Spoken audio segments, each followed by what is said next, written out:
어떤 사람에 대해서 명예를 훼손한 것에 대해서는 의혹을 조명해봤자 그런 피해가 있고 여러 가지 안 좋은 악영향들이 있기 때문에 그것도 옳지 않다고 생각합니다.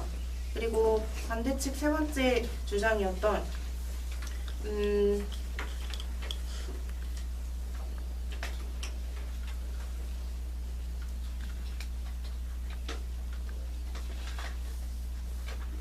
법적 그런 반응에 대한 것이 애매하다였는데 지금 현재 그 가짜 뉴스에 대한 자유에 대한 그런 법이 정확하게 명시되어 있지 않은 것은 사실입니다. 하지만 우리는 그 입법부나 사법부 그런 것을 통해서 잘 조정을 하여 법을 새로 만드는 것은 가능합니다. 예를 들어서 그 김영란법이 있는데 김영란법이 무엇인지 다들 알고 계실 겁니다. 김영란법도 어떤 작은 사례이지만 그 사례가 거짓이 아닌 그 사례가 법이 된 사례입니다. 그런 것처럼 이런 5.18 그 거짓거나 아프가니스탄에서 미국인이 피해 입은 사건 그 하나의 사건을 어떤 입법부나 그런 데서 다시 이렇게 관리를 해서 이런 가짜 뉴스에 대한 법을 만들게 된다면 그것도 가능하다고 생각합니다. 그래서 애매모호하다고 해서 법을 만들지 않고 그냥 방치해두는 것이 아니라 만약 애매모호하다면 그 기준을 확실히 세우고 법을 만드는 것이 옳다고 생각하는 것이 저희 찬성 측의 입장입니다. 감사합니다.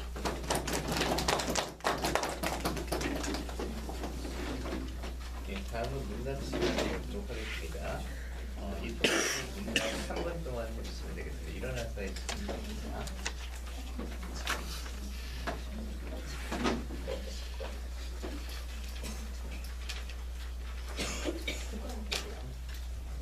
예. 먼저 발언 팀이 것입니다. 아까 애매하면 확실히 뭐 규제하면 된다고 했지만 예전에는 진짜가 아니었던 사실이 뭐 나중에 시간이 지나면서 진짜로 밝혀져 있던 사실인 경우가 있는데 그럼 그때는 어떻게 합니까? 예전엔 진짜가 아니었는데 지금 진짜로 밝혀진 사실 말씀하시는 겁니까? 네. 그런 사실 같은 경우 말고 저희는 그 일반적인 어떤 거짓일지도 모르고 사실일지도 모르는 사실을 가지고 뉴스에서 말해버리면 관심사가 받게 되니까 관심을 통해서 그 명예훼손이나 여러 악영향이 발생할 수 있으니까 미리 예방하자는 거를 얘기하는 것입니다. 그러면 똑같은 그 당시 똑같은 가짜 뉴스더라도 그러면 그 분별을 어떻게 합니까?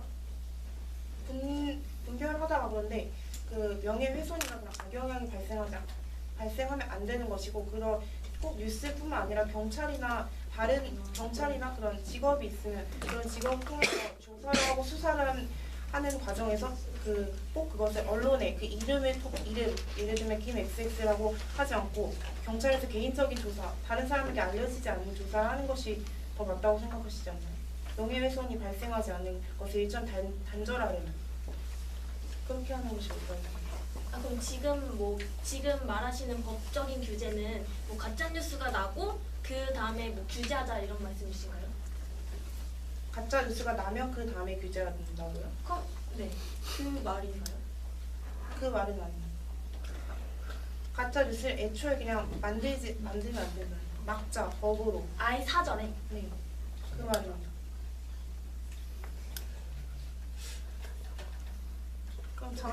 그럼 저희 측 질문하겠습니다.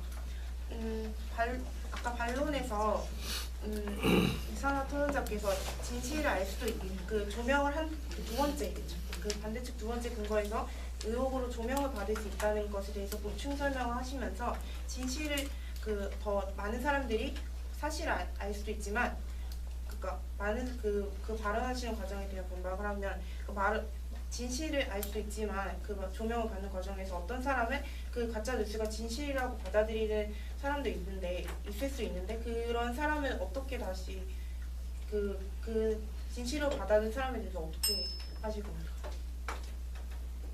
제가 말했던 게 아까 그 5.18 그거 말씀하시는 건가요? 그 진실로 받아들이라는 그것보다는 그런 발언에 대해서 사람들이 크게 뭐 가짜뉴스 이런 게 이슈가 되면서 사람들이 이게 옳지 않은 거예요 라는 의견이 더 많이 나왔습니다. 그래서 인터넷에 인터넷에 쳐보시면 5.18 가짜뉴스 쳐보시면 그런 발언한 내용이 가짜가 아니다라는 그런 다시 재방박한 뉴스가 더 많습니다. 그래서 사람들이 5.18에 대해서 진짜 그런 애가 아니라 아니지라는 생각을 더 많이 드는 사건입니다. 5.18에 대해서 그런 발언은. 알겠습니다. 그러면은 근본적으로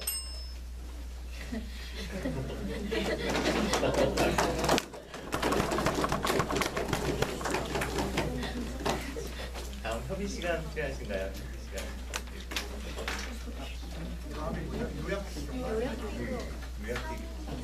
요약 비교하기 전에 협의 시간.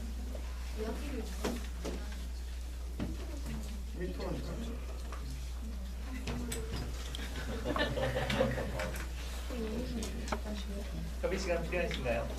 협의 시간 필요한 것 같습니다. 저기 협의 시간 필요하신가요? 1분 드리겠습니다. 저 30초만. 30초? 30초.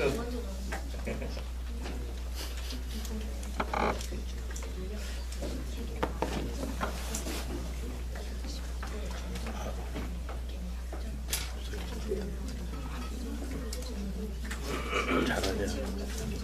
하고 있다. 너도 옆에 앉아서 얘기해줄까?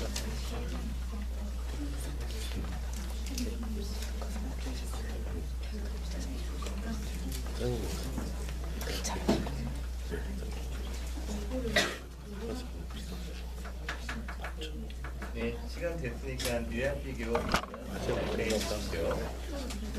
시간은 2분입니다. 저희 반대측 입론부터 시작하겠습니다. 저희 반대측은 세 가지 주장을 아까 내세우면서 말씀드렸습니다. 첫 번째, 언론의 자유를 침해한다. 두 번째, 가짜뉴스는 의혹 조명을 해준다. 그 세 번째는 가짜뉴스를 법적으로 규제하기에는 기준이 애매하다. 이 세 가지를 말씀드렸는데,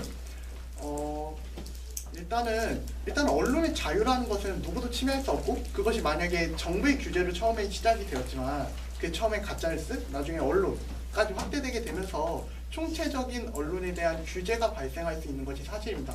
현재 정권에서는 괜찮더라도 나중에 정권에서는 너 이거 가짜뉴스지 하면서 정권의 반한 뉴스를 잘라내게 되면 그것은 민주주의 국가로서 굉장히 벗어나게 되는, 아까 말했던 반대측에서는 국가 이미지, 가짜뉴스를 규제하지 않으면 국가 이미지가 하락한다고 했는데, 가짜뉴스 규제가 오히려 국가 이미지를 하락하게 되는 원인이 될 수도 있는 것입니다. 그리고 두 번째로 저희 책 세 번째였죠. 법적인 규제가 애매하다. 법적인 규제를 할 때 기준이 애매하다는데, 과거에는 사실이라고 생각해줘. 그러니까 글을 쓴 사람, 가짜뉴스를 발행한 사람은 이것이 사실이다라고 해서 발행했지만 나중에 밝혀보니 이것이 거짓인 경우, 그 사람은 전혀 의도성이 없었음에도 불구하고 가짜뉴스를 발행했다는 이유로 죄를 묻게 될 수 있습니다. 이것은 과연 그 사람의 잘못일까요? 그 사람의 잘못을 규정할 수 없다는 것이 저희 반대측의 생각인 것입니다. 그리고 계속해서 지금 언급되는 문제가 예방 차원에서 법을 만들고 그것으로 규제해야 한다라고 계속 말하시는데, 예방의 차원에서 정부 또는 다른 권력기관이 언론의 뉴스를 먼저 보고 사전적으로 검열하는 것은 이것이 바로 과거에 이루어졌던, 독재정권에서 이루어졌던 사전검열과 똑같지 않은가 저희는 생각을 하게 됩니다.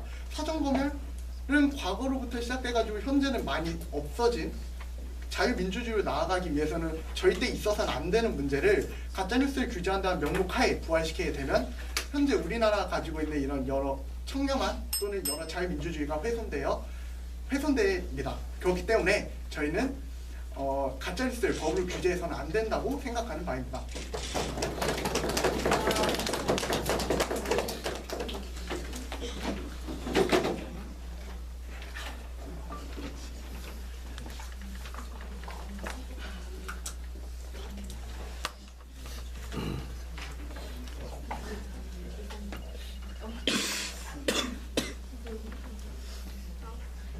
안녕하세요. 요약 비교 시작하도록 하겠습니다. 저희 첫 번째 논점에서는 인간의 권리와 존엄성에 대해서 주장을 했고, 반대 측에서는 언론의 자유에 대해서 주장하고 있었습니다. 하지만 이 언론의 자유 때문에 그 가짜 뉴스를 보도함으로써 일반 이런 대중이나 정치인의 명예를 훼손해서는 안 된다고 생각합니다. 물론 언론의 자유도 당연히 중요하지만 그 언론이 자신의 자유를 외침으로써 그것의 대상이 되는 사람은 또 다른 피해를 입을 수 있을 것이라고 생각합니다. 그리고 이제 반대 측에서는 이런 언론이 역할의 의혹을 조명하고 그걸 이제 뭐 사실까지 밝혀낼 수 있다라고 하지만 사실 그 사이에서 되게 사회적인 손실이 많이 발생할 수 있습니다. 일반인들은 이게 의혹을 조명하는 건지 아니면 진짜 사실인 건지 구분하기가 굉장히 애매합니다. 그렇기 때문에 뭐 이렇대 아님 말고식의 뉴스는 굉장히 사회적인 손실을 불러일으키는데 한 역할을 할 것입니다. 뿐만 아니라 이런 언론이 좋은 역할로 사회에 이런 문제가 있다라고 막 알리는 식보다는 자신의 이익을 얻기 위해서 이런 언론의 보도를 하는 경우도 있습니다. 뭐 예를 들어서 자신의 경제적 이익을 얻기 위해서 언론의 보도를 왜곡한다든지 조절을 하는 것입니다.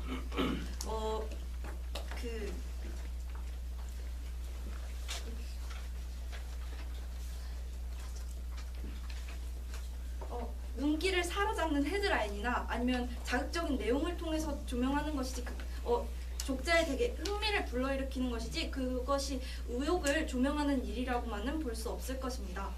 그리고 반대 측에서는 굉장히 가짜 뉴스에 대한 용어 정의를 좁은 범위에서 되게 약하게 하고 있는데 실제로 사람들이 인식하는 가짜 뉴스는 뭔가 의혹을 조명한다거나 그런 것이 아니라 정말 허위 사실이 정말 있는 그런 뉴스를 가짜 뉴스라고 정의하고 있습니다. 그렇기 때문에 저희는 이런 문제를 발생시키는 가짜 뉴스는 법으로 막아야 한다고 생각합니다. 감사합니다.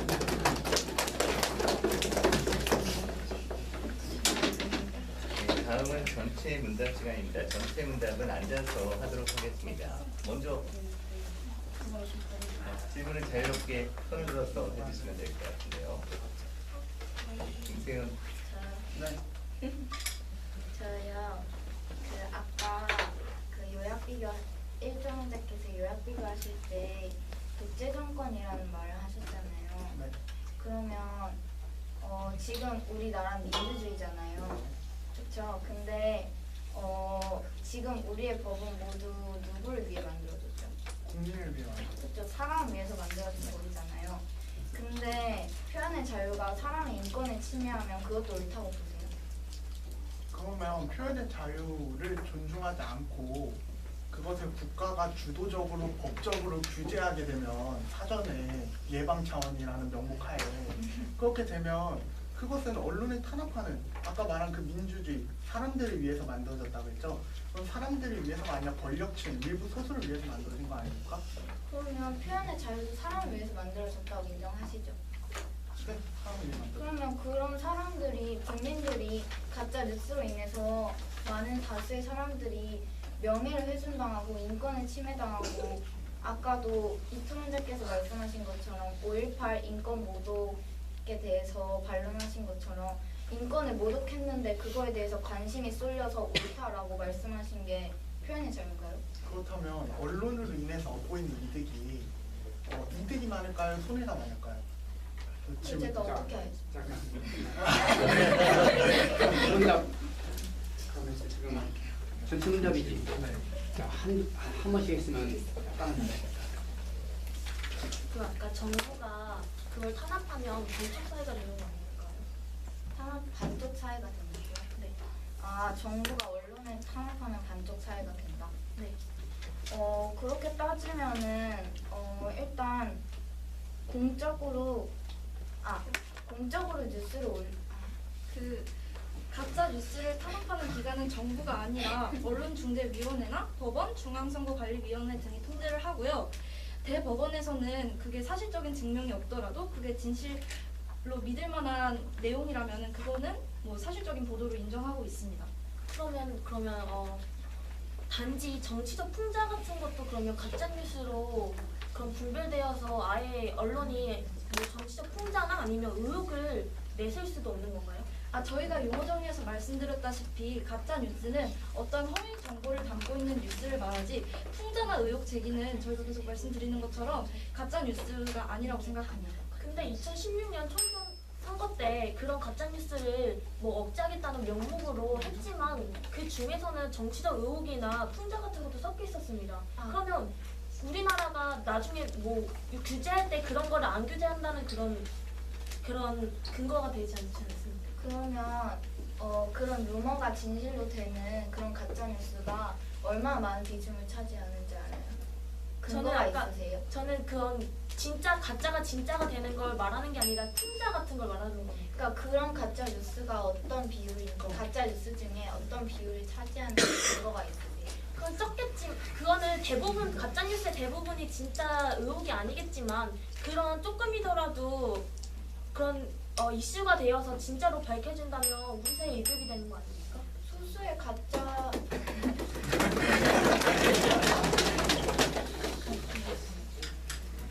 그럼 각팀 마지막 협의 시간 너무 치열한데? 치열해. 치열한 거 좋아. 협의 시간 30초 드리도록 하겠습니다.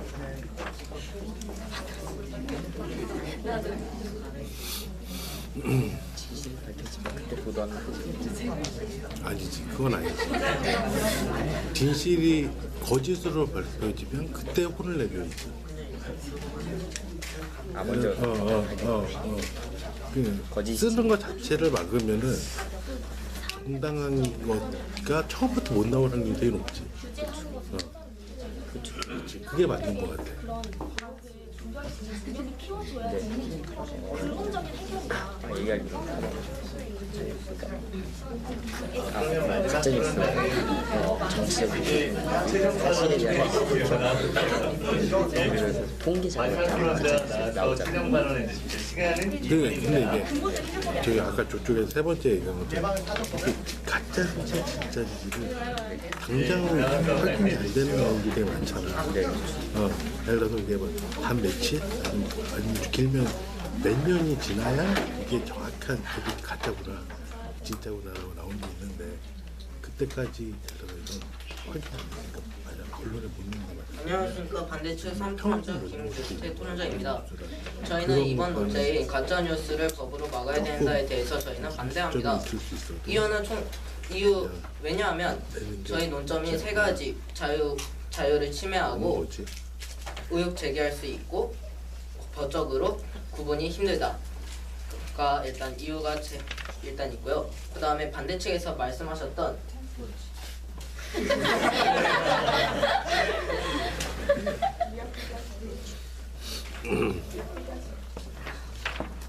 내가 생각했어. 그치? 내가 할 때는 힘든데. 반대측에서 먼저 말했던 반대측에서 말했던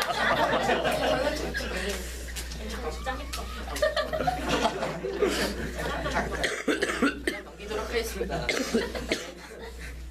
일단은 근본적인 문제가 있는데 일단은 저희 반대측에서 우리 반대측 맞지? 반대측에서 생각하는 근본적인 문제는 일단은 국민들이 가짜 뉴스와 진짜 뉴스를 구분하지 못한다는 겁니다. 그래서 저희 반대측이 생각하는 근본적인 문제를 해결할 수 있는 방법은 국민들에게 최대한 많은 거짓 뉴스와 진짜 뉴스를 많이 보여주면서 그거를 구분할 수 있는 능력을 늘리게 되는 겁니다. 기록이 아닌 겁니다. 이게 근본적인 해결 방법이라고 생각합니다. 네.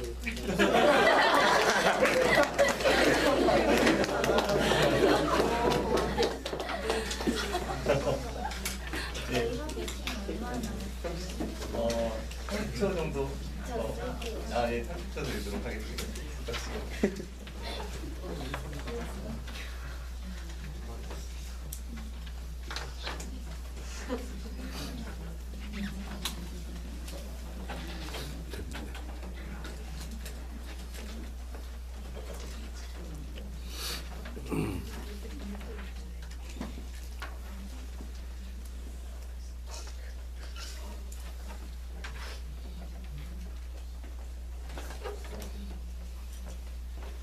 네, 그러면 최종 발언 해주십시오.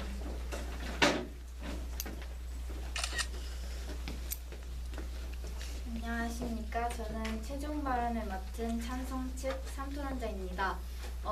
먼저 저희 측 의견을 간단하게 최종 발언을 하도록 하겠습니다. 가짜 뉴스를 법으로 막아야 한다에 대한 근거를 가짜 뉴스가 헌법을 위반하고 그리고 사회적 손실을 야기하고 언론의 뉴스 악용을 막기 위해서 법으로 규제해야 한다고 했습니다. 맨 첫 번째로는 헌법을 위반합니다. 헌법 제17조에 따르면 모든 인간은 사생활의 자유와 비밀을 침해받지 아니한다고 했는데 가짜 뉴스를 법으로 규제하지 않게 된다면 다수의 피해자들은 자신들의 사생활과 비밀과 자유들을 침해받게 될 것입니다. 저는 인간의 존엄성과 인권이 표현의 자유보다 더 소중하다고 생각합니다. 그렇기 때문에 저희는 법으로 막아야 한다고 생각하고 또한 대중들은 오보를 구분할 수 없습니다. 쉽게. 그렇기 때문에 아무리 극소수의 의혹이 진실로 바뀌는 경우가 있다고 해도 그 수많은 가짜 뉴스들을 국민들이 받아들이고 또 사회적 혼란을 야기할 수 있기 때문에 법으로 사전에 막아야 한다고 생각합니다. 또한 언론이 흔히 일어나는 인터넷 기사를 클릭해서 수익을 창출하는 그런 수법이 많은데 그렇기 때문에 자극적으로 헤드라인을 조작하고 뉴스를 조작하는 그런 언론의 가짜뉴스 악용이 많아지고 있습니다. 그렇기 때문에 인간의 인권을 침해하고 또한 사회적 손실을 야기하고 그리고 언론이 가짜뉴스를 악용하게 되는 상황을 없애기 위해서는 법으로 막아야 한다고 생각합니다. 감사합니다.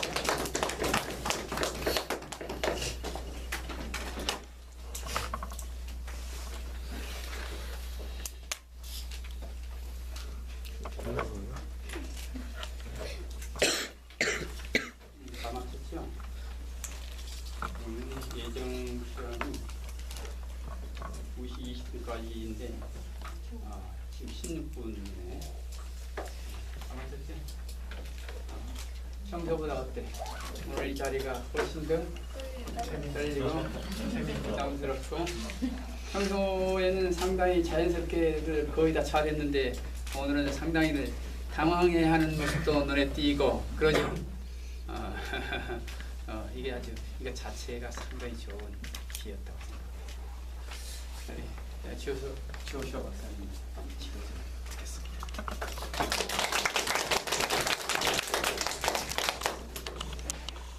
승패 얘기 안 하시죠? 네? 하시나요? 승패 필요 없습니다. 그 시간은 이미 알고 계시듯이 40분간 되어 있습니다. 천천히 하셔도 일단 크게 피드백 3가지 줄 수 있을 것 같아요. 아마 들으신 분들도 공감하실 수 있는 부분이고 본인들도 토론을 하면서 약간 답답하고 이게 평행선을 달리는 것 같다는 그런 느낌이 들었었던 원인들에 대해서 좀 한번 생각해보고 어떻게 하면 발전할 수 있을지에 대해서 얘기해 볼 수 있을 것 같습니다.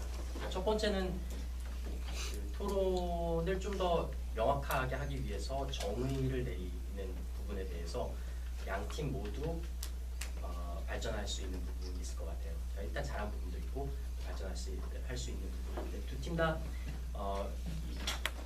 가짜 뉴스, 페이크 뉴스가 무엇인지에 대한 용어 정리는 해줬어요.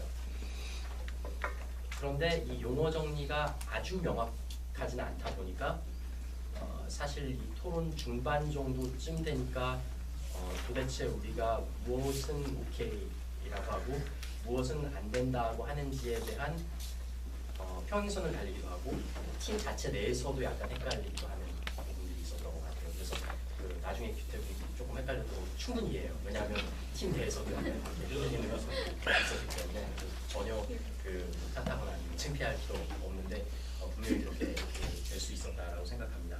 그래서 그 부분, 그러니까 가짜 뉴스는 어떻게 이제 용어 정리를 할 수 있을지, 그리고 어떻게 했다면 조금 더 명확하게 될 수 있었을지 그 부분. 두 번째, 이 논제에서 법으로 막아야 한다라는 것에 대한 용어 정리 역시 좀 안 됐어요. 그러니까 메커니즘이 정리가 좀 되었으면 좋았을 텐데 이것 역시 좀 되지 않다 보니까 좀 헷갈렸죠. 그러니까 자체적으로도 헷갈리고 무엇을 반박해야 할지에 대해서 무엇을 동의하고 반박해야 될지 그 우리 팀의 스탠스가 어떠해야 할지에 대해서도 좀 헷갈렸던 것 같아요.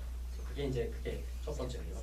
두 번째는 직접적인 반박에 대해서 피드백을 줄 겁니다. 그래서 어떤 부분들이 좀 부족했고 이것 때문에 또 역시 평행선을 달게 되었었던 부분에 대해서 그리고 세 번째는 논거 정리 그리고 제시하는 법에 대해서 세 가지 좀 해주겠습니다. 첫 번째 이제 가짜 뉴스. 저 찬성 측, 그러니까 반대 찬성이 이제 바뀌었으니까 좀 헷갈리는 게 있는데 이거는 그 혹시 나중에 뷰티 보면 그 헷갈리면서 그거에서 약간 멘붕이 온 것 같은데 이렇게 될 때는 그냥 저희 측 상대 측이라고 해도 돼요. 그러니까 특히 이제 우리가 반대인데 우리가 먼저 얘기했을 때 찬성 측 같은 거 하니까 정리를 하면 됩니다. 그래서 반대 측에서는 약간 처음부터 좀 모호했어요. 그러니까 가짜 뉴스가 정확히 무엇인지.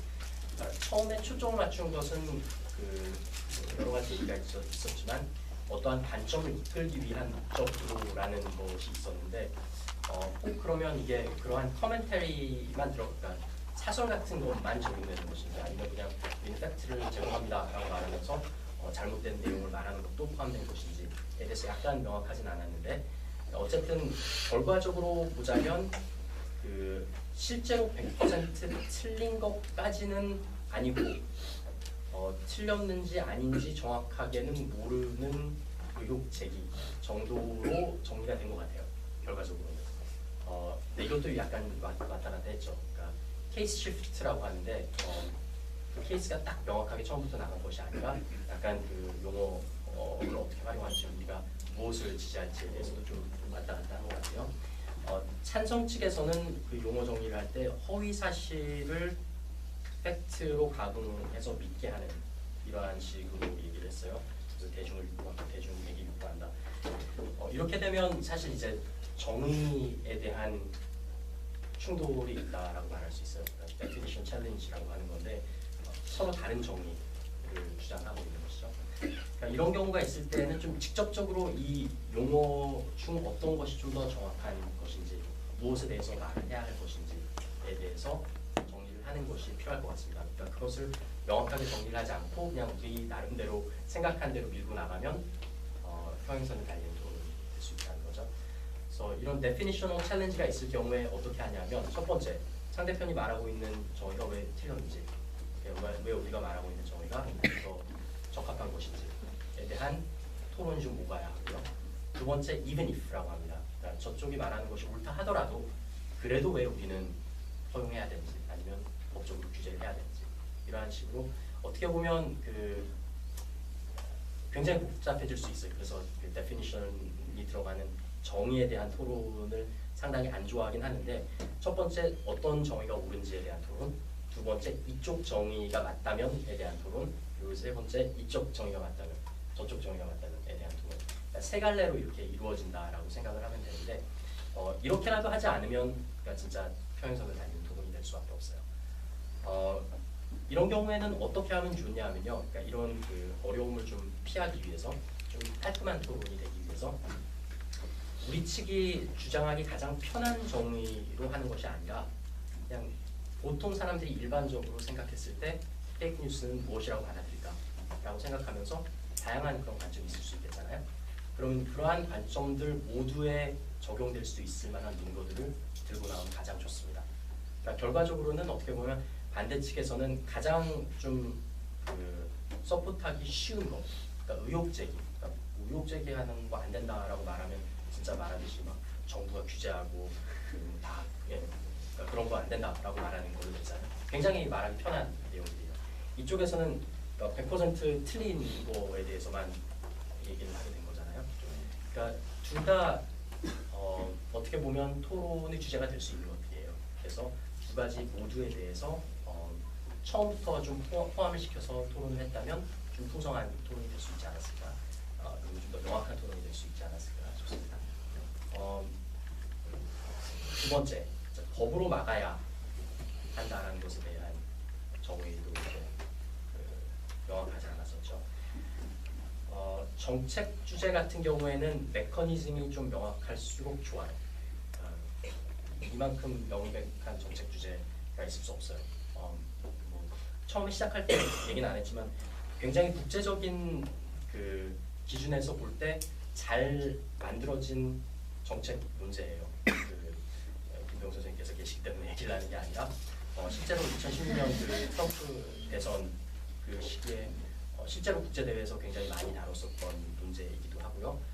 대학생들 사이에서도 굉장히 깊이 있는 법적인 내용을 오갈 수 있는 그런 주제인데 정책이 명확하게 명시되지 않으면 토론이 마찬가지로 좀 답답해지고 흐지부지해지고 명확하지 않게 됩니다.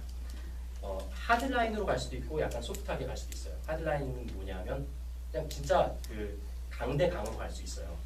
예를 들어서 반대 측에서는 모든 규제는 나쁘다가 될 수도 있어요.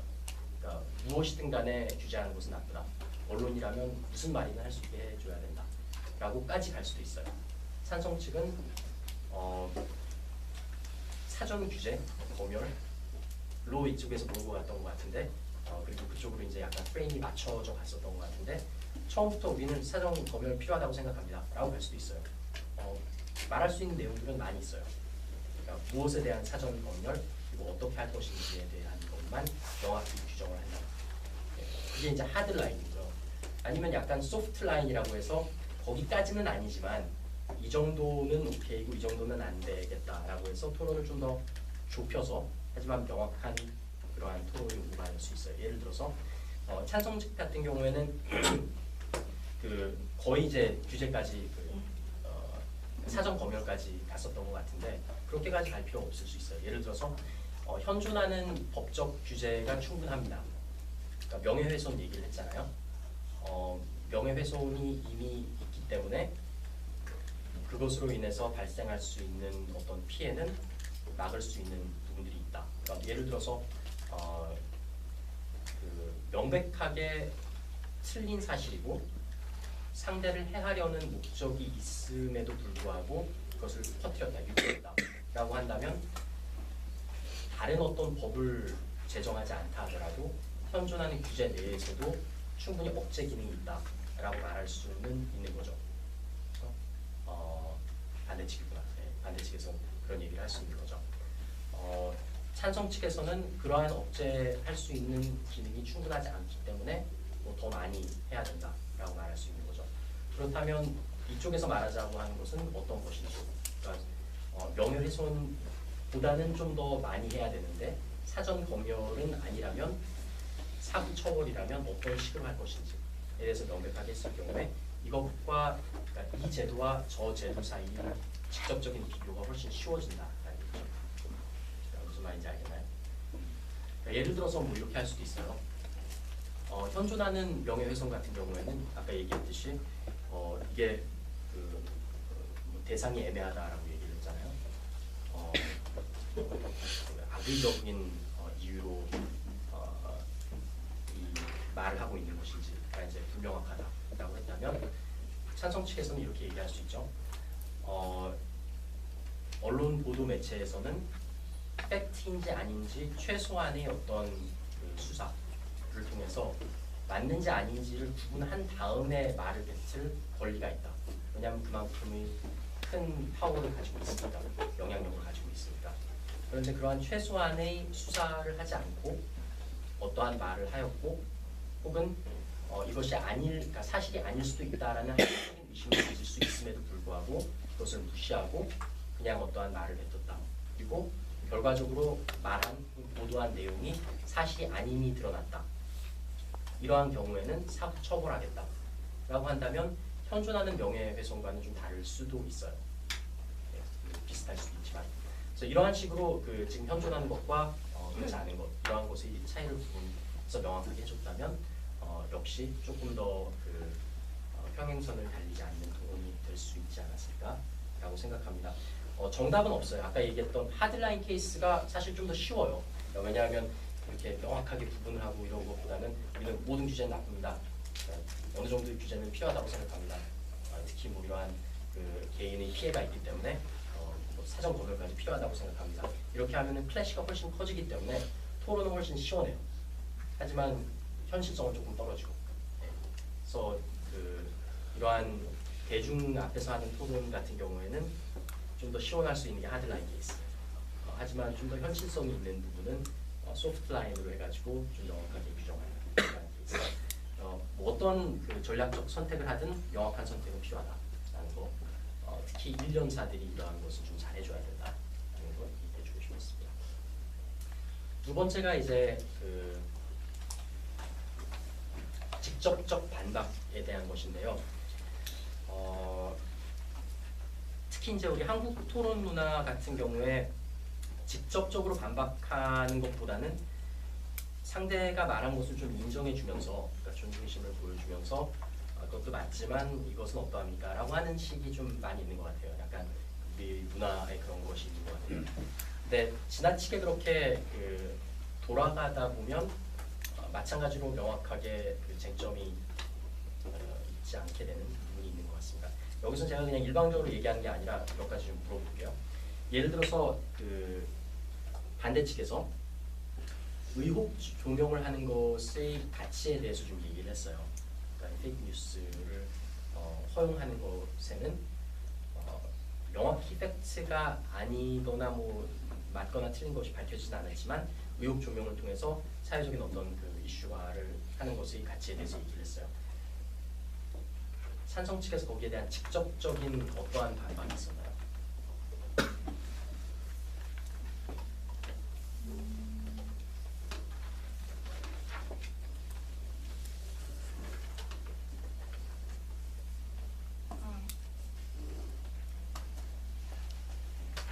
직접적인 거.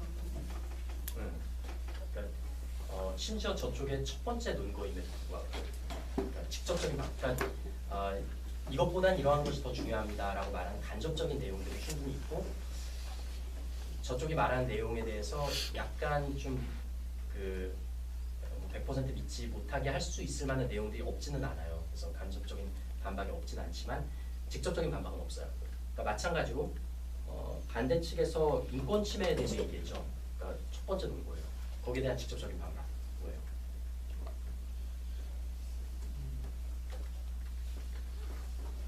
5.18 만원에 대해서는 네. 잠시 이야기 하나. 네, 맞아요.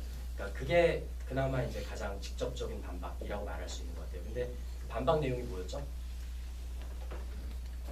이게 가짜 뉴스는 아니고 그냥 단지 국회의원의 말을 뉴스 보도한 것이.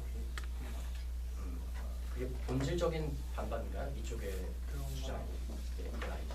그러니까 일단 첫 번째는 뭐 디테일에 있어서 이거는 좀 틀린 것 같다라고 딴지 거고 본질적인 문제에 대해서는 반박을 안 했어요. 그러니까 그거보다는 조금 더 반박 내용이 들어간 부분이 있긴 했었는데 기억나나요? 뭐라고 했었는데 5.18 이슈에 대해서 얘기했을 때 사람들이 관심을 가지고 있는 사건이었다. 네. 사람들이 좀 더 관심을 가지게 되고 이슈화 됐기 때문에 이것이 사실인지 아닌지에 대해서 좀 더 많이 알게 되었다. 그나마 좀 반박이 된 것 같은데 하지만 그래도 본질적으로 이쪽이 주장하고자 하는 그 이슈에 대한 반박이 되었는지에 대해서는 좀 의아하게 생각할 수 있어요. 그러니까 이쪽에서 말하고 싶었었던 것은 그 사람들이 충분히 많이 알고 있지 않는 것에 대해서 생각하고 있었던 겁니다. 그게 아니죠. 그러니까 개인의 피해라는 것은 뭐였어요? 인권 침해. 인권 침해는 굉장히 근사한 캐치프레이즈긴 한데 굉장히 많은 의미를 가지고 있을 수 있기 때문에 그러니까 그렇게 브로드하게 잡으면은 저쪽이 말한 것이 뭐 인권 침해는 아니라고 주장을 할 수도 있는 것 같아요. 그러니까 직접적으로 어떤 종류의 그 피해에 대해서 얘기하고 있는 거예요? 예를 들어서 가짜 뉴스에서 허위 사실이나 그런 사람들의 명예를 실추시킬 만한 일들을 퍼뜨렸을 때 아무리 정정 보도를 해도 이미 나갔잖아요. 그래서 그 사람의 인권이나 그런 그 이미지나 명예 그런 게 떨어질 수 있다라는 거는 관심을 많이 받아도 받은 피해는 크다. 네. 그래서 그 개인이 입었던 어떤 이미지상 혹은 정서적, 실질적 부분을 완화하는 역할은 맞아요. 그 실제로 많은 사람들이 그 페이크 뉴스에서 나왔던 것이 실제로 가짜였다라는 것을 더 많이 알게 됨으로써 인식이 더 좋아졌다라고 할 수는 있겠지만, 그러니까 만약 제가 이쪽 측이었다면 이렇게 얘기할 것 같아요. 뭐 아무리 사실이 아님이 밝혀졌다라고 하더라도 계속 그 똑같은 사람들이 나에 대해서 안 좋은 내용들, 그러니까 틀린 내용들을 공공적인 장소에서 혹은 언론을 통해서 계속 얘기를 하고 있는 그런 것이 과연 괜찮은 건가? 그러니까 아무리 저렇게 얘기를 해도 나는 괜찮아. 그러니까 그리고 그것을 통해서 더 많은 사람들이 나에 대한 진짜를 알게 됐어. 그러니까 괜찮아. 라고 말하는 게 맞는 건가? 라고 생각을 할 수 있을 것 같아요. 특히 5.18 사건 같은 경우는 실제로 희생자들이 있었는데 유족들 입장에서 더 많은 사람들이 알게 되었기 때문에 아무리 우리가 그 가족 중에 죽은 그 사람에 대해서, 유족에 대해서 이렇게 그 말을 한다 해도 나는 받아들일 수 있어. 이런 거는 괜찮아. 라고 말할 수 있는 건지, 피해가 없어지는 건지, 혹은 충분히 완화되는 것인지에 대해서 반박이 이루어지는지에 대해서는 좀 다뤄볼 수 있을 만한 문제인 것 같아요. 그래서 그나마 좀 그 반박이 있었던 부분이지만 이거를 이런 표현을 사용하거든요. 스트로맨이라는 표현을 사용하는데 상대편이 말하고자 했던 것은 이거예요. 근데 그거를 깨기는 조금 어려워요. 그렇기 때문에 그거 대신 약간 비슷하게 생긴 허수아비를 세워놓고 그거를 공격하는 거. 그러니까 그런 느낌이 들 수 있어요. 그러니까 근본적인 그 논리, 그리고 이쪽이 말하고자 했던 것이 무엇인지 파악을 하고 그들이 말하고자 했었던 것만큼 정말 제대로 말해주고, 하지만 그럼에도 불구하고 이것은 틀렸습니다 라고 반박을 할 때 정말 시원하고 제대로 된 반박이 이루어지고 있다 라고 생각할 수 있다고 생각합니다. 그래서 직접적인 반박은 그러한 거, 실제로 상대편이 말한 것에 대해서 반박하기, 그리고 단순히 이쪽은 이렇게 말했습니다, 이런 이유로 틀리다고 생각합니다 라고 하는 것이 아니라 실제로 말하고자 했었던 그 논리에 대한 반박이 직접적으로 이루어지는 것 있으면 좋겠습니다. 이 외에도 뭐 몇 가지 있죠. 예를 들어서 사전 검열이 있을 경우에, 혹은 언론을 규제했을 경우에 언론을 장악하고 검열하고 1980년대 이런 식으로 회귀하게 된다라는 음모론 이렇게 나왔었고, 네, 그럴 수도 있습니다. 그리고 이쪽에서는 잘못된 이런 내용들이 퍼졌을 경우에 사회적 손실이 벌어진다라는 그 내용. 어떻게 보면 자연스럽게 쟁점이 이루어질 수 있는 내용들이에요. 그 두 가지 내용 비교. 이건 어떻게 비교하면 될까요? 왜냐하면 이것 역시 어떤 직접적인 비교는 없었거든요. 그렇죠? 이건 어떻게 비교해서 제대로 된 쟁점으로 만들어서 우리 측이 더 유리하다라고 말할 수 있어요.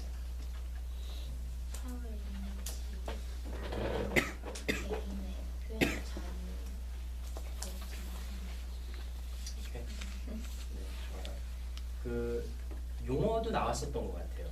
그 실제로 이해관계 혹은 득실 비교를 해보자라는 얘기까지 조금 나오긴 했어요. 근데 양 팀 어느 누구도 제대로 된 이 득실 비교를 하지는 않았었던 것 같아요. 그래서 그 둘 다 맞을 수 있는 거잖아요. 그러니까 이렇게 자유민주주의 가치가 훼손되고 모두의 중국처럼 페이스북도 다 못 들어가게 되고 모든 내용들이 다 이제 지켜보고 있고 원하지 않는 단어가 나오면 지워져 버리고 사람도 없어져 버리고 이렇게까지 갈 수 있는 위험도 분명히 있고, 반면에 그 실제 팩트가 굉장히 많은 양의 가짜 팩트로 인해서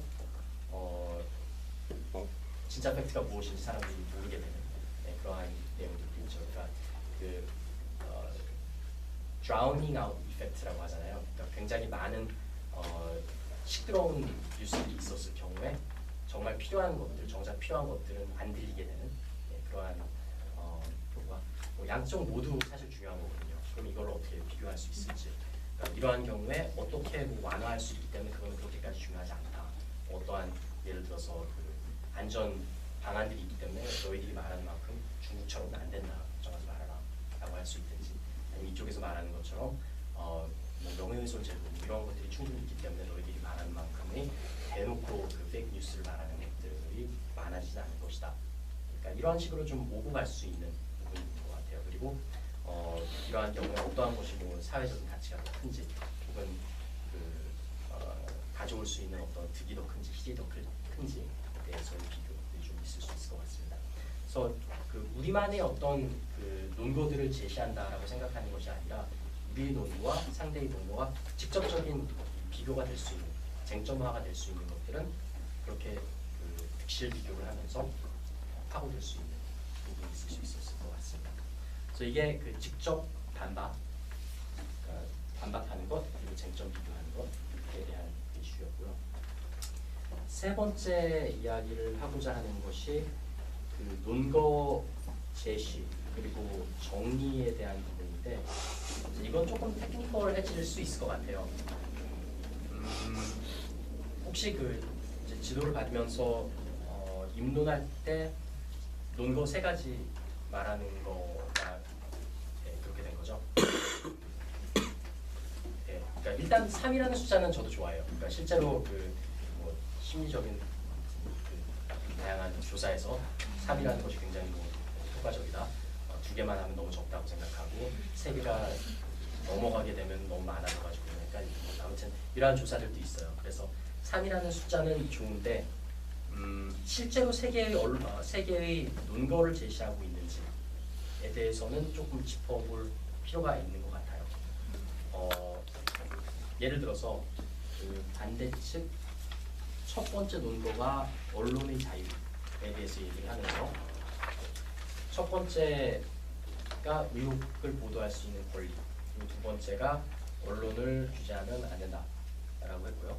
그 다음에 두 번째 논거가 의혹 조명, 팩트와 다른 의혹들을 뭐 얘기하고 빠르고 많은 인포메이션을 전달할 수 있다라는 건데, 이 논거하고 첫 번째 논거의 첫 부분하고 뭔지 그 차이가 뭔지 잘 모르겠어요.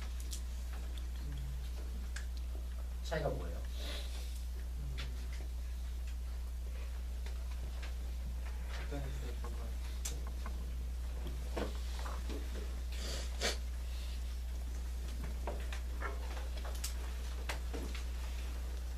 심지어 용어도 비슷해요. 그러니까 의혹을 보도할 권리, 그리고 두 번째는 의혹 조명. 뭔 차이인지 잘 모르겠어요. 그래서 이렇게 됐을 경우에 그러니까 차이를 짚어내자면 짚어낼 수 있을 것 같아요. 그러니까 아마 나한테 어떤 의도로 이렇게 따로 했을까라고 물어본다면 아 이런 의도로 했을 것 같다라고 말할 수 있을 것 같아요. 근데 심사위원이나 아니면 청중 입장에서 나의 의도가 무엇일지 한번 짚어내봐라고 요구하는 거는 맞는 게 아니잖아요. 그래서 이렇게 논거를 나눌 때 레이블링을 좀 명확하게 하거나 의도를 좀 명확하게 하기 위해서, 아니면 설명을 충분히 좀 다른 것이 있도록 하거나 하는 것이 좀 필요하겠다라는 생각을 하였습니다. 뭐 예를 들어서 그 첫 번째 논거가 언론에게 충분한 자유를 주어서 최대한 많은 정보들을 말할 수 있게 해야지 국가적으로 숨겨질 수 있는, 아니면 이렇게 하지 않았다면 밝혀지지 않았을 수 있는 것들을 밝힐 수 있는 기회이다 라고 말하고, 두 번째 것이 좀 더 많은 정보를 빨리 신속히 보도하는 그러한 가치로 삼았다면 조금 다른 내용이기는 해요. 그러니까 파고드는 것, 그리고 좀 최대한 많은 정보를 신속하게 제공하는 것의 그 두 가지 다른 가치, 그러니까 이렇게 될 수도 있습니다.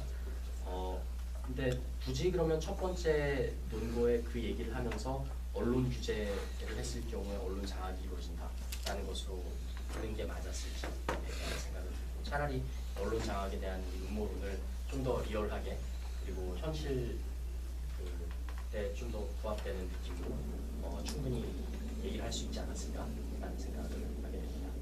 마찬가지로 그 찬성 측도 세 번째 논거가 이제 언론이 그 정보를 악용할 수 있다라는 내용을 얘기했잖아요. 언론이 공적 관리하면서 사적인 어떤 베네핏을 위해서 인포메이션을 사용할 수 있다라고 얘기를 하다가 이제 시간이 부족해서 멈췄는데 충분히 이 내용을 말했다 하더라도 그 임팩트가 무엇이었을지가 좀 궁금해요. 그러니까 언론이 사적인 이유로 정보를 악용했다. 그러면 그것으로 인한 영향은 무엇인가요? 어떤 일이 벌어질까요? 일단 그러니까 수익을 증가시키려고 일부러 조작하는 거는 그 사람들은 그냥 그거를 보고 그게 진실인 줄 아는 자신의 이익을 위해 가지고 사회를 약간 손실시킨다는 느낌이 명예를 두 번째 정보가 뭐예요? 그래서 그 앞에 부분 레이블만 다르지 결과는 사회적 손실이잖아요. 그러면 이 논도와 3논도가 실제로 다른 논도인가? 라는 그런 생각이 들게 하네요. 그래서 그냥 인위적으로 나누는 게 아니라 정말 그 우리가 증명하고자 하는 것이 실질적으로 다른 것을 보여주고 있는 것인지 그런 점을 생각하면서 나가면 좋겠다. 그러니까 이게 그 결론까지 쭉 나갔을 때의 우리가 무엇을 증명했는가, 우리 쪽의 케이스를 위해서 무엇을 증명했는가가 중요하지 앞부분에 어떤 레이블을 사용했는가가 중요하지 않다. 그래서 그런 면에 있어서 그 논거 구성을 하거나 정리를 하거나 조직할 때 조금 더 그 신경을 써서 한다면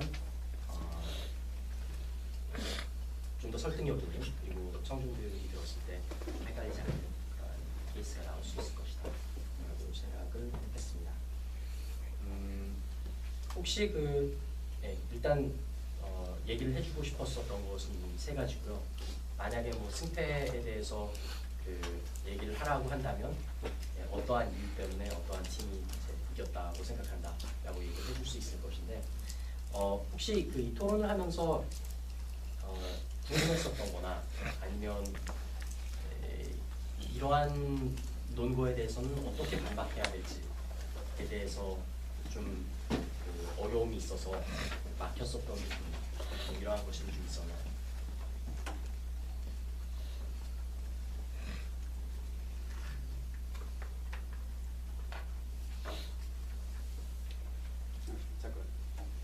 승패 발표하셔도 괜찮습니다. 뭐 하나 해줄 것이 있는 것 같은데 한번 들어보긴 할까요? 네. 펼 독서 토론의 가치와 약간 어긋나는 그러니까 국제 토론 대회 같은 경우에는 항상 피드백을 줄 때 승패부터 먼저 발표하고 누가 이겼는지 발표하고 그다음에 토론에 어떠한 말이 있었고 이러한 이유 때문에 누가 이겼다라는 그런 얘기를 해주기 때문에 그러니까 저는 거기에도 이제 좀 가치가 있다고 생각하는 게 이 토론에 내가 무엇을 잘했구나 잘못했구나를 어떻게 보면 추상적으로 얘기를 하는 것이 아니라 잘한 것, 잘못한 것이 어느 정도의 큰 영향을 끼칠 수 있는지 승패에 어떠한 영향을 끼칠 수 있는지 좀 생각할 수 있는 부분이기 때문에 좀 얘기를 드리겠습니다. 그 결론적으로 말하자면 일단 반대측이 이겼다라고 생각합니다. 처음 발언했었던 그 규태군이 나 망쳤어 이렇게 그 정도의 해로운 효과는 없었어요. 그러니까 결론적으로 말하자면 아까 처음 얘기했었던 그 정의 부분에 있어서 어느 쪽이 조금 더 큰 문제가 있었나 그리고 그 문제가 있었던 것이 케이스 자체의 효용성 그리고 설득력을 좀 손상시켰나라는 부분이 있었던 것 같아요. 그러니까 일단은 그 반대 측에서 얘기를 했었던 의혹 제기 라는 것까지도 이 찬성 측에서는 우리는 그거에 대해서 얘기하는 것은 아니다라고 처음에는 좀 반응하는 것 같았지만 이쪽 것까지 이제 수용하는 쪽으로 가는 부분이 이제 약간 있었던 반면에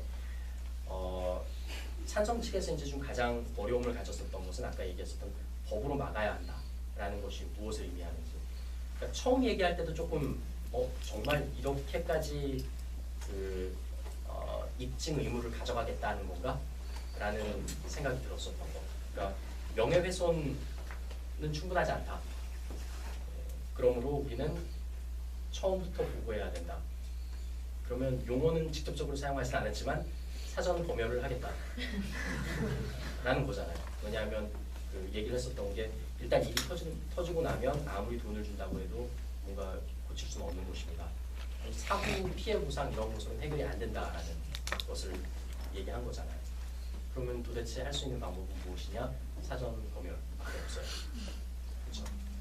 근데 그렇게까지 이제 몰고 가려면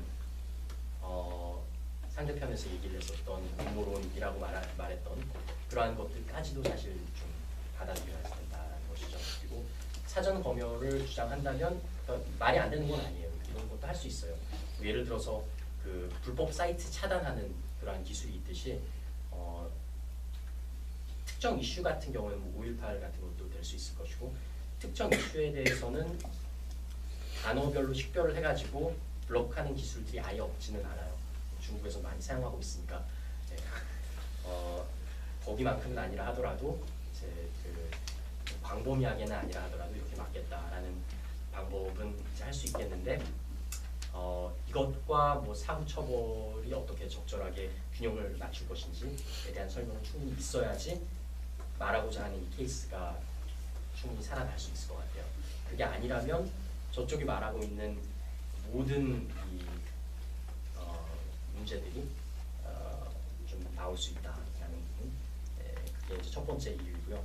두 번째는 아까 얘기했듯이 직접적인 반박이 양 팀 모두 좀 부족하긴 했지만 그나마 반대팀 같은 경우에는 찬성 측이 말하고 있는 내용에 대한 직간접적인 반박이 조금 더 많이 있었다라고 생각을 했습니다. 그리고 직간접적인 그러한 반박이 되는 내용에 있어서 좀 더 설득력이 있는 요소들이 있었다. 그래서 예를 들어서 아까 얘기했던 개별적인 혹은 개인의 인권 침해에 대한 직접적인 반박은 아니라 할지라도 거짓이 보도되었을 경우 충분히 그것을 정정 보도하거나 아니면 팩트가 자체적으로 밝혀짐으로 인해서 이쪽에서 말하고 있는 피해가 어느 정도 완화될 수 있다는 것, 이러한 내용들이 어느 정도 나왔고요.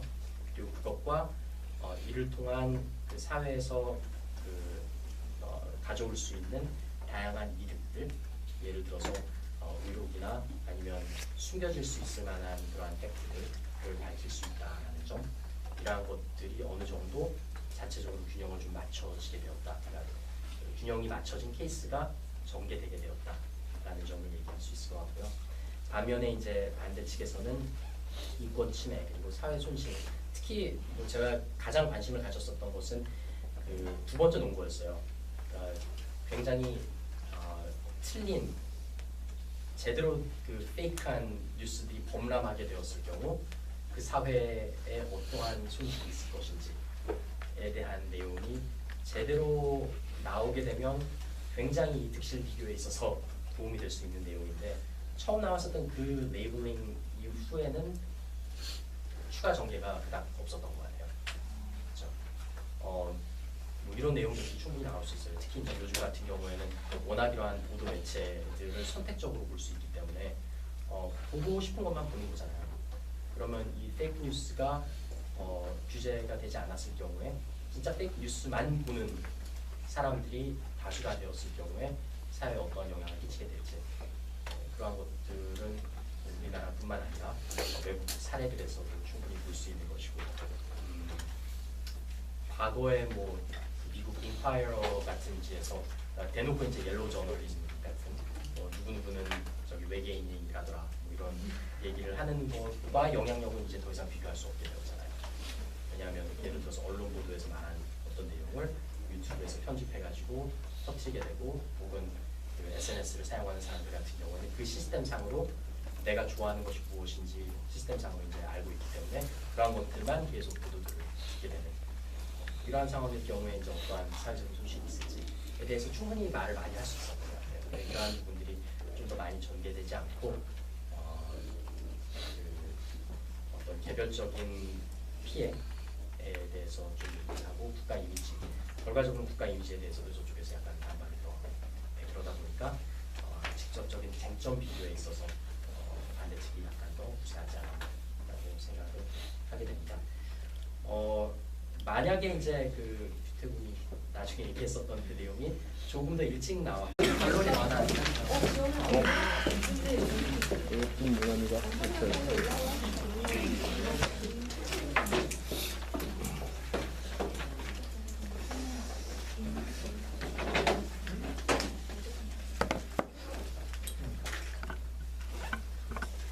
안녕하세요. 5회 또 만나서 더욱 반갑습니다. 5회 토론 시작하겠습니다. 조슈아 박사님 소개드리겠습니다. 어제 바로 인도네시아에서 오셨고 수요일에 또 미국으로 토론 심사하러 가시는데 우리 표를 위해서 지금 오늘 우리나라에 남아 계십니다. 그 다음에 오전에 토론지도 해주셨던 국가사님께서는 저와 같이 오늘 저녁 때 지방으로 토론지도 가고 오늘 저녁에 저와 같이 자기 위해서 주무시기 위해서 내리 계십니다. 자, 이제 오후 문제 가짜뉴스는 법으로 막아야 한다라는 기준을 가지고 토론을 시작하도록 하겠습니다. 그러면 김동 토론자 먼저 나와서 발표해 주시고요. 시간은 4분입니다. 저희가 참가해주신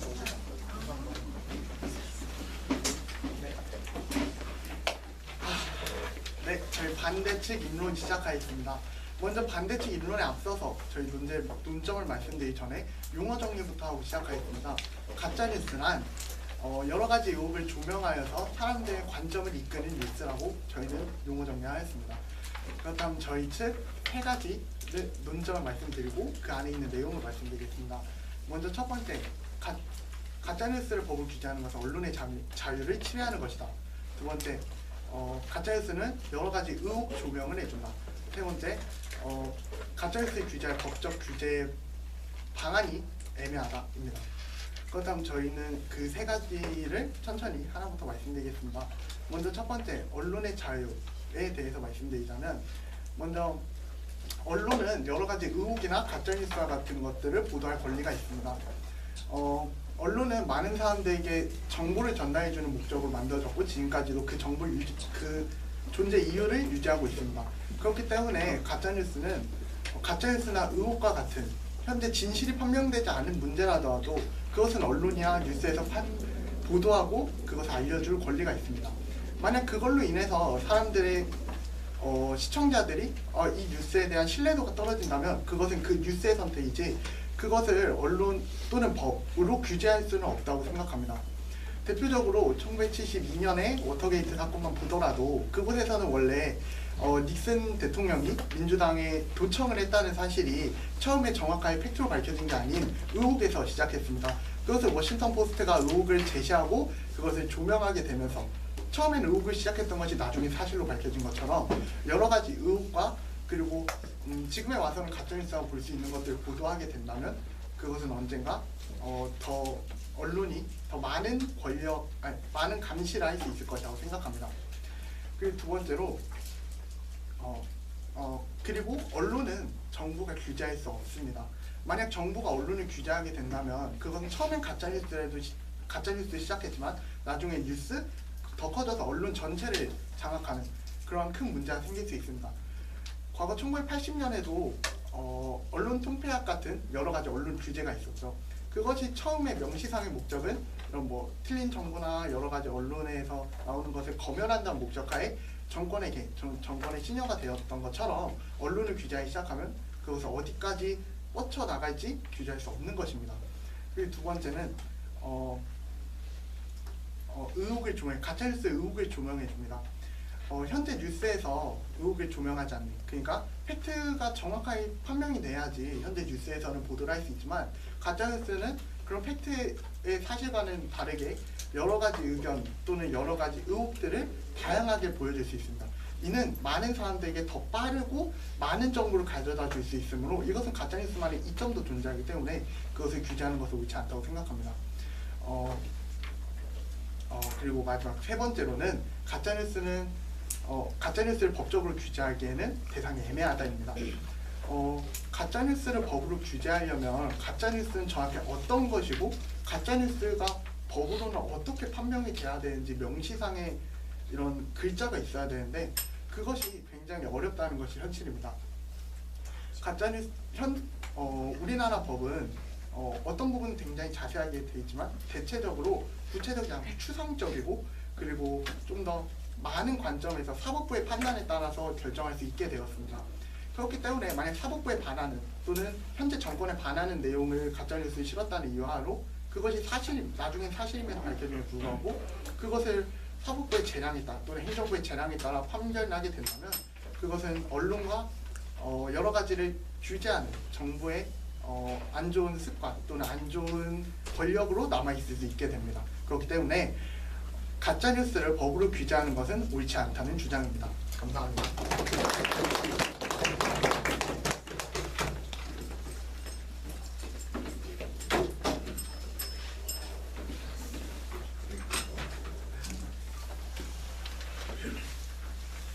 안녕하세요. 찬성측 1토론자 김연아입니다. 저희는 다음 논제, 가짜뉴스는 법으로 막아야 한다는 논제에 대해서 찬성합니다. 저희 논점 3가지를 말씀드리기에 앞서서 가짜뉴스에 대한 용어 정의를 다시 한번 하도록 하겠습니다. 가짜뉴스는 허위 사실을 실제 정보처럼 보이도록 가공해서 독자의 신뢰도를 높임으로써 이런 대중들에게 유포되는 정보를 말합니다. 그러면 왜 이런 정보를 법으로 막아야 하는지 3가지 논점에 들어서 말씀드리도록 하겠습니다. 먼저 첫째, 가짜뉴스는 인권을 침해합니다. 둘째, 가짜뉴스는 사회적 손실을 야기합니다. 그리고 마지막으로 3번째는 언론이 가짜뉴스의 악용을 막아야 한다입니다. 첫 번째 논점인 가짜뉴스는 인권을 침해한다에 대해서 말씀드리도록 하겠습니다. 용어 정의에서 말씀드렸다시피 가짜뉴스는 어떤 가짜 사실을 기반으로 해서 대중들에게 정보를 전달합니다. 그럼 당연히 그 뉴스 안에는 어떤 대상자가 있을 거고 이 대상자에 대해서 가짜 정보를 전달한다는 겁니다. 이걸로 인해서 가짜 정보로 인해서 사람은 명예훼손을 입고 개인적인 피해를 발생할 수 있습니다. 우리나라 형법 307조에 따르면 이 언론이 보도한 허위 사실이 명예훼손으로 감지될 수 있으며 이것은 법적 처벌을 받을 수 있다고 규제를 합니다. 하지만 이런 언론에서 보도되는 뉴스 같은 것은 한번 유포되면 되돌리기 어렵습니다. 그렇기 때문에 이미 명예훼손을 받은 것은 이미 끝난 거잖아요. 그래서 어떻게 대처를 할 수 없습니다.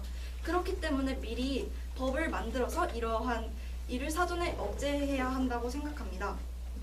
요즘 이슈가 되었던 5.18 망언에 대해서 얘기를 하자면 그 언론인이 5.18 그 사건에 대해서 북한인이 들어와서 그렇게 한 거다라고 주장을 했지만 다행히 그로 인해서 그 5.18 국가 유공자들이 많은 상처를 입거나 명예훼손 인권을 침해받았을 거라고 생각합니다. 두 번째 논점인 사회적 손실을 야기한다에 대해서 말씀드리도록 하겠습니다.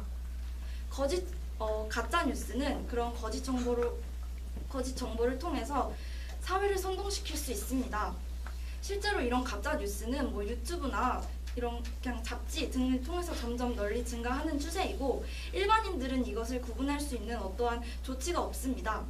한국언론중재보도위원회에 따르면은 1080인형을 대상으로 해서 가짜뉴스 4개와 진짜뉴스를 2개를 섞어서 어느 게 가짜뉴스고 진짜뉴스인지 구분해봐라 라고 했더니 겨우 1.8%만이 가짜뉴스와 진짜뉴스를 확실히 구분했다고 합니다. 이런 것을 보아서 가짜뉴스는 우리 사회에서 구분하기 쉽지 않을 뿐더러 점점 많아지는 추세로서 이런 가짜뉴스가 사회를 거짓된 사회로 선동시킬 수 있다고 생각합니다. 이런 1차 피해뿐만 아니라 이런 사회를 거짓 정보로 선동시킴으로써 또 다른 2차 피해가 발생합니다. 먼저 이런 국가적인 측면에서 봤을 때 국가의 이미지가 상실한다는 건데요. 아랍 언론사들이 아프가니스탄의 그런 전쟁 모습을 일부를 편집해서 이런 언론 내보냈는데 이런 것을 국가 이미지 하락으로 간주해서 미국에서 큰 비난을 받았던 사건이 있습니다. 마지막 3번째, 언론의 가짜뉴스 악용을 막아야 한다에 대해서 말씀드리도록 하겠습니다. 그 전에 앞서 언론이 공적이라는 것을 간단하게 말씀드리고 싶습니다. 언론은 대중들과 교류를 하면서 사회적인 여론을 형성해 나가는 역할을 합니다. 그런데 이런 언론이 뭐 자신의 경제적, 개인적 이익을 위해 가지고 이런 정보들을 악용할 수 있다는 것입니다. 실제로 2016 총선에서 경제적으로 악용할 수 있다는 것입니다. 그러므로 저희는 다음 논제에 찬성합니다. 감사합니다.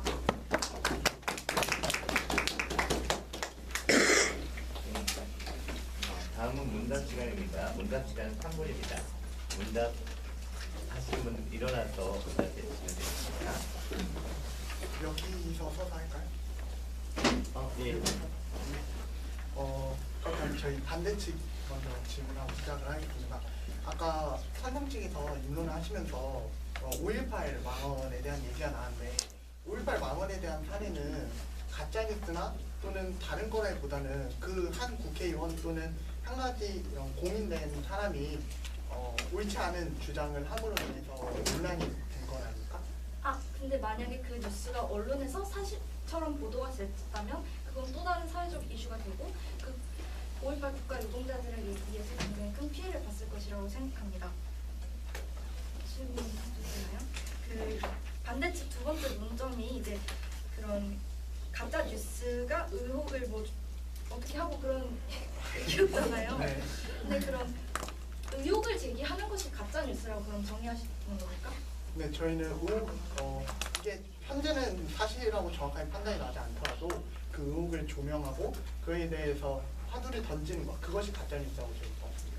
그럼 굳이 가짜의 사실이 드러나지 않아도 그 내용 자체가 의혹을 제기하면 가짜 뉴스라고 정의하시는 겁니까? 아니죠. 그것이 사실이 완벽하게 판단이 되었다면 그건 뉴스의 하나로 볼 수 있지만 그것이 사실이 정확하게 판단되지 않았더라도 이게 사실일 것 같다 또는 의혹이 존재하더라도 그것을 뉴스로 낸다면 그것이 가짜뉴스라고. 그렇다면 저희 또 질문하겠습니다. 아까 아프가니스탄 얘기를 하시면서 그거에 대해서 언론이 아프가니스탄에 대해서 어느 나라 언론이었죠? 아랍권에 있는 그럼 언론이 그러한 정보를 유포를 하면서 미국인이 총을 메고 있는 사진이었는데 그 총을 메고 있는 사진의 일부를 조작해서 편집을 해서 언론에 내보냈습니다. 그래서 저 사람 나쁜 놈이다 막 이런 식으로 사회에서 욕을 가짜뉴스로 인해서 욕을 먹었다고 합니다. 그렇다면 그러한 여러 가지 어떻게 보면 그것은 한 언론의 자유잖아요. 만약 그 언론이 그걸 잘못을 인해서 사람들에게 욕을 먹는다면 그 언론사의 책임인 거지. 만약 그 언론사를 위해서 법적으로 또는 국가가 나서가지고 직접 규제를 하는 것이 옳다고 생각하나요? 우리가 법을 만드는 이유가 여러 가지가 있겠지만 이러한 문제를 미리 예방하는 차원에서 법을 마련하는 것도 있습니다. 하지만 이와 같은 경우는 언론 같은 경우는 한 번이 퍼지면 다시 되돌릴 수가 없는 그런 매체잖아요. 그렇기 때문에 미리 사전 억제를 해야 한다고 생각합니다. 그러면 그 사전 억제를 목적으로 여러 가지 언론들을 검열하고 사전적으로 정부나 또는 다른 권력기관이 보게 된다면 그것은 권력에 반하는 행동은 이건 가짜뉴스라는 명목하에 없앨 수 있는 건 아닙니까? 이거를 그러니까 우리나라가 어떤 조사를 했는데 가짜 뉴스를 사전 조치하는 법안에 대해서 조사를 했어요. 근데 찬성을 지지하는 사람들이 60%고 반대를 지지하는 사람들이 20% 그리고 무응답이 20%였어요. 이만큼 국민들도 이렇게 지지를 하니까 국민들도 그거에 대한 또 다른 법안을 마련하고 그거에 대해서 많은 생각을 갖지 않을까라는 생각을 하게 됐습니다. 네, 다음은 협의 시간 필요하실까요? 30초 예, 협의 시간 드리도록 하겠습니다.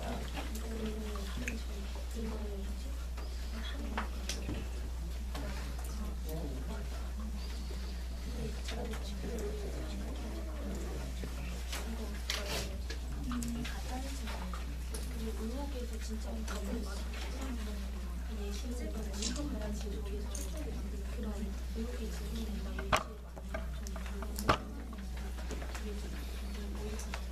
이런 이슈가 사회에 관심을 갖고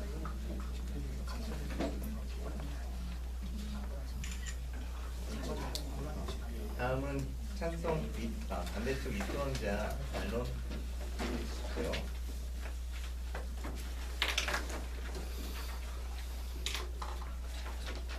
안녕하십니까. 저는 반대측 이토론자 이사나입니다. 저는 저희 발언에 대해서 보충하기 앞서 찬성 측에 대해서 반론부터 하도록 하겠습니다. 찬성 측에서는 가짜뉴스는 인권을 모독하는 행위이다 라고 하셨지만, 인권을 모독하는 행위이다. 5.18 망언으로 인해 5.18 피해자들이 상처를 받았다 라고 하셨지만, 그런 이슈화 때문에 더 많은 사람들이 5.18 민주화 운동에 대해서 알고 진실을 알 수 있었던 사건이었습니다. 그렇기 때문에 무조건 가짜뉴스가 나쁜 것이다, 옳지 않은 것이다 라고 판별하는 것은 옳지 않은 행동입니다. 또한 세 번째에서 언론이 악용할 수 있다고 하였습니다. 하지만 저희 바탕도사에 나왔듯이 그 사람을 해치려는 의도를 판단하기는 아주 어렵습니다. 그래서 판별 기준이 애매하기 때문에 법적으로 규제하는 것 또한 어렵다고 생각합니다. 또한 김연아 토론자께서 반론 시간, 문답 시간 때 국민 여럿이 사전 규제하는 것을 원하기 때문에 우리가 규제를 해야 된다라고 하셨지만, 모든 사람들이 원하고 다수가 원한다 해서 그게 옳다고 판명할 수는 없습니다. 그래서 국민의 의견도 중요하지만 그게 옳은지 옳지 않은지 먼저 판단하는 것이 우선이라고 생각합니다. 저희 첫 번째 논점인 언론의 자유이다에서 이슈화되었던 것이 진짜 사실로 밝혀져 있던 유명한 사건이 하나 있습니다.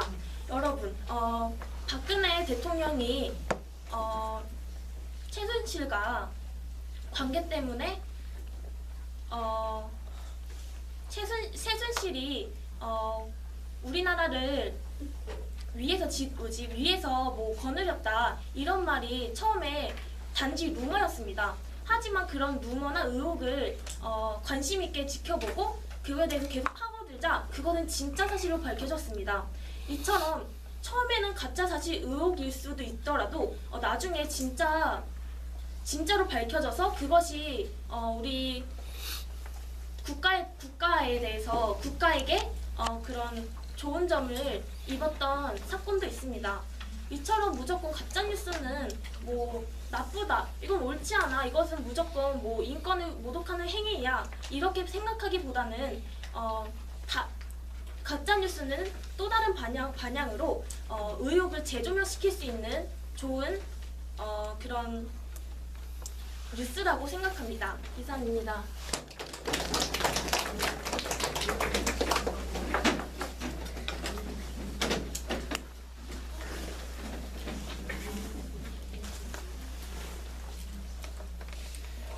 안녕하세요. 저는 이번 반대측에 대해서 찬성 측에 대해서 반대측에 대한 논거에 대한 반박을 하도록 하겠습니다. 먼저 반대측 첫 번째 주장이었던 언론의 자유를 침해해서는 안 된다에 대해서 저는 먼저 반박을 해보도록 하겠습니다.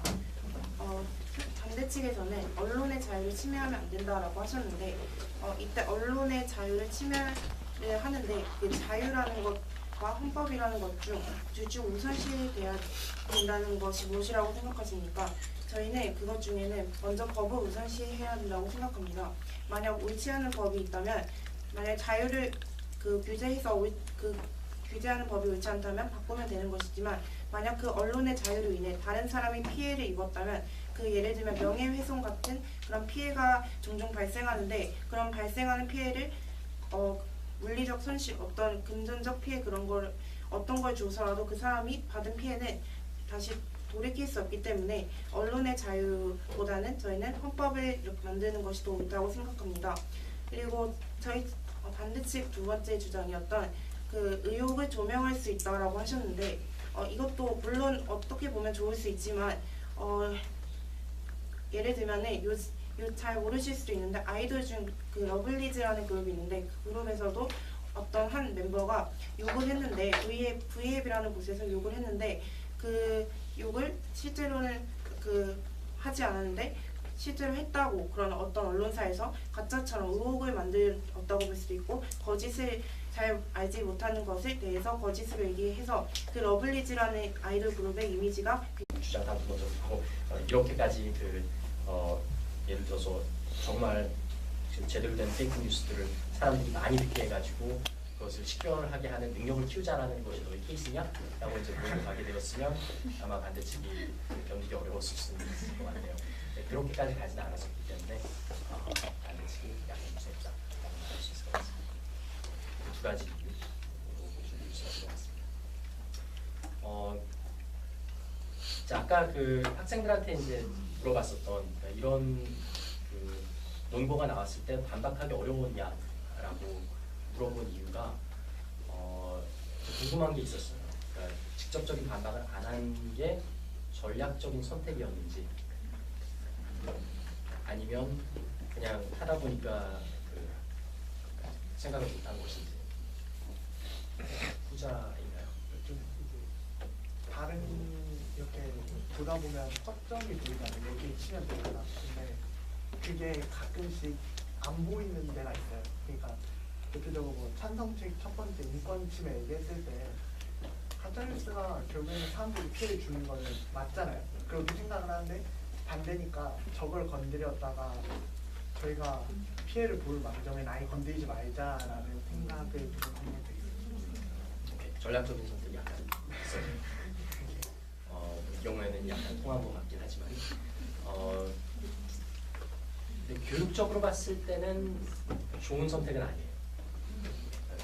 그러니까 결과적으로는 이게 어떻게 되냐면 내가 말하기 편한 거는 말하고 조금 불리하거나 불편할 것 같은 것은 아예 그냥 무시해버리자가 될 수 있는 것이기 때문에 어려운 것일수록 그러니까 그 정말 수준 높은 토론이면 수준 높은 토론일수록 상대편이 주장하는 가장 강한 논거를 깨뜨려야 된다라고 하거든요.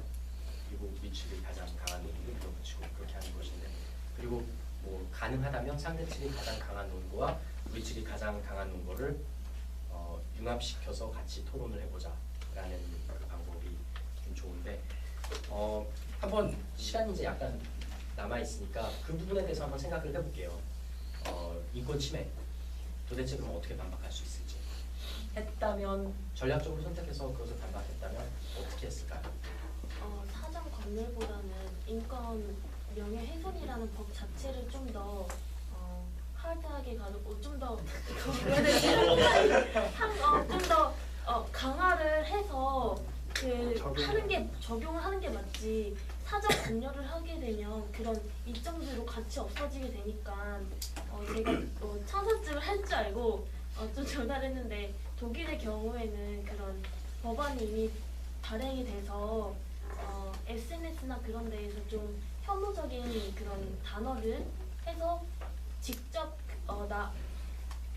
법안으로 이렇게 삭제하는 그런 법안이 됐다고 해서 그러면 인권 그런 문제 같은 경우는 강한 그런 추후 그런 추후 그런 뭐 벌금을 내든지 그런 거를 강화를 해서 언론이 그걸 무서워해서 좀 더 검열을 하고 내보낼 수 있도록 하는 게 좀 더 낫지 않나.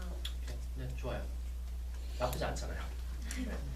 그 사전 검열 케이스로 이제 거의 갔기 때문에 그렇게 받아칠 수 있겠죠. 이게 직역하면 조금 이상할 수 있는데, 그러니까 problem solution mismatch라는 표현을 사용해요. 그러니까 문제와 해결책을 제시를 했는데 해결책이 문제에 대한 해결이 안 되는 겁니다. 그러니까 정책을 뭔가 제시했지만 문제를 해결하지 않는 해결책이다라는 거죠. 이 사전 검열이 인권 침해를 막지 못한다. 그러면 무엇이 인권 침해를 막을 수 있느냐? 제대로 적용된 명예훼손법. 이것을 강화하는 게 훨씬 낫다라고 말하는 거죠. 근데 뭐 얘기 충분히 할 수 있잖아요. 사전 검열이 예를 들어서 중국에서 아주 정말 잘 활용하고 있다라고 말한다 할지라도 이것이 인권 침해를 막기 위한 용도로 사용되기는 참 어려워요. 왜냐하면 그 용어들을 이렇게 해가지고 어떤 개별적인 사람에 맞춘 사전 검열은 진짜 어렵잖아요.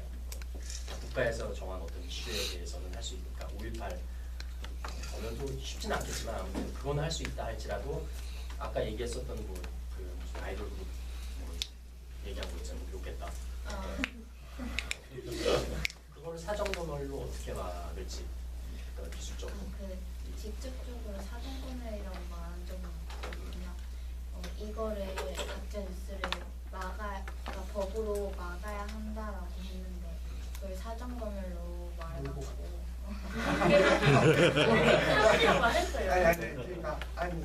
그러니까 얘네들이 결국에는 규제를 해야 돼. 근데 어떻게 예방을 해야 된다. 예방을 하려면 이걸 미리 봐야겠네. 너 사정검열 이렇게 몰고 간 거죠. 그러니까 저희 말은 그게 아니었고 그냥 정책 그러니까 법으로 이렇게 처벌을 이렇게 세워갖고 가짜 뉴스를 못 내보내게 하자 이렇게 말한 거였는데 자체 검열을 할 수 있게 하자.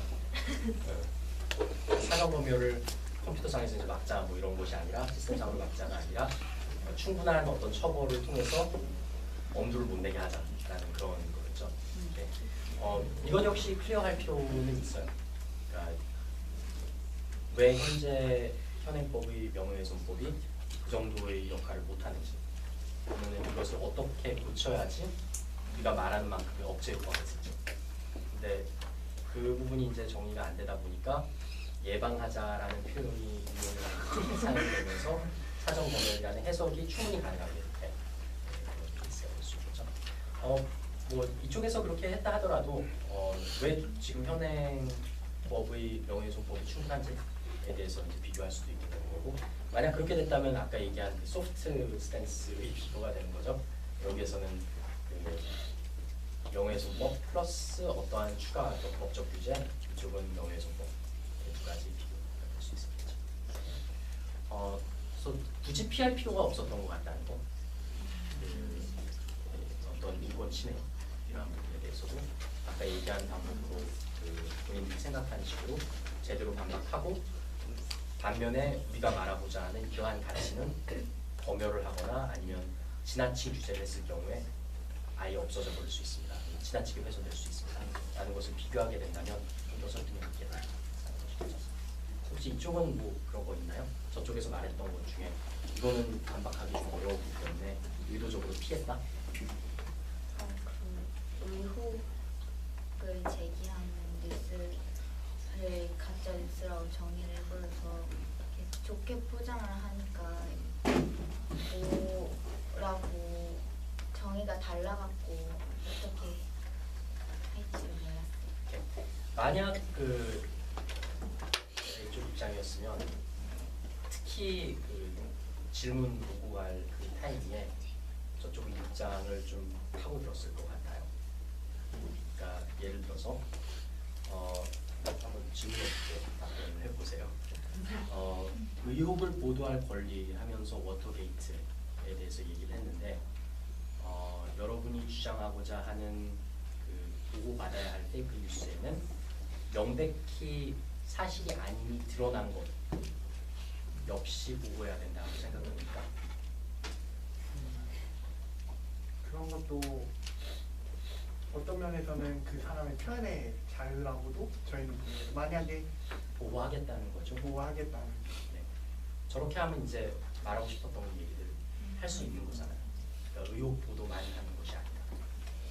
그래서 어디까지 이제 너희들 입장을 전제할 것인지를 좀 명확하게 밝혔으면 조금 도움이 됐을 것 같아요. 근데 의혹 보도에 대해서도 이렇게 이쪽에서는 정리할 수 있을 것 같아요. 아무런 의혹이나 던지는 것이 언론의 입장이다. 수사 보도, 인다스티게이티브 저널리즘이라고 하잖아요. 수사 보도라는 게 나는 이러한 상상을 해봤어. 너는 이럴 수도 있을 것 같아. 라고 생각하고 그냥 던지는 게 제대로 된 언론의 입장입니다. 아니면 그러한 것에 대한 최소한의 제대로 된 수사를 하고 100% 명백하게 밝혀지진 않았지만 합리적 의심이라는 건 있을 수 있잖아요. 그러니까 그 정도까지라면 괜찮지 않겠느냐. 그러니까 우리가 말하고자 하는 페이크 뉴스는 그런 건 아니다. 그런 걸 할지라도 예를 들어서 그로 인해서 원심이 밝혀졌다. 그리고 그로 인해서 피해가 있었다. 라고 하면 피해에 대한 그런 무효화될 수 있겠죠. 혹은 이것도 무효화되지 않는다라고 할 수 있겠지만 하지만 우리가 말하고자 하는 그 페이크 뉴스를 규제하자는 것은 이러한 것까지는 아니고 합리적인 의라는 것이 아니라 그냥 뭐 이렇게 생각했어 혹은 명백하게 사실이 아님이 법정을 통해서 그런 다양한 과학적인 요소를 통해서 밝혀졌음에도 불구하고 끊임없이 주장하고 있는 것들 분명히 있잖아요.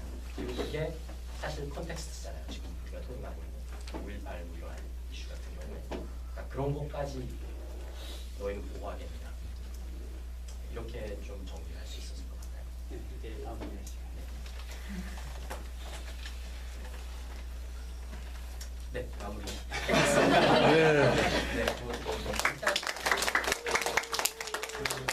하자면 여성 학생 특히 이제 노트 하나도 없이 해야 되는 이제 규칙으로 인해서 훈련을 받았기 때문에 어떤 필기한 노트에 지나치게 집착하지 않으면서 할 수 있었던 부분이 굉장히 좋았던 것 같고요.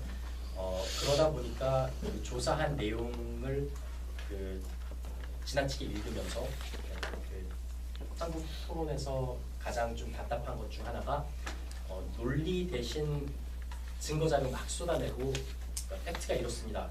그렇지 않습니까? 라는 것을 이제 논리로 대신하는 것인데 자료를 읽지 않다 보니까 논리가 충분히 좀 많이 나왔었던 것 같다라는 그런 부분이 되게 좋았고요. 그리고 실제로 상대편이 말한 것에 대해서 오고 가는 그러한 모습들이 좀 활발했다라는 것들이 좋았고 아까 말했었던 건설적 비평, 건설적 비판 이러한 것에 대해서는 못했다라는 내용이 아니라 이러한 부분들을 좀 더 많이 발전할 수 있다. 이러한 말을 해줄 수 있을 만한 그 수준의 토론 자리다라고 좋게 받아들였으면 좋겠습니다.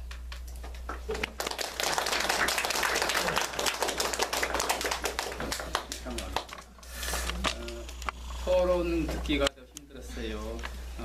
지도원 듣기가 더 힘들었어요. 또 하나 물어볼게요. 오늘 토론과 토론 지도 좋은 마치고 양극단으로 생각할 수 있을 것 같아요. 이거 토론 골치 아파서 집어치워야겠다. 또 하나 정말 발전시켜야 할 점이 많다.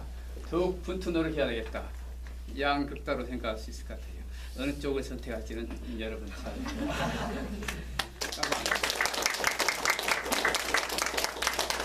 자, 그럼 안내하겠어요.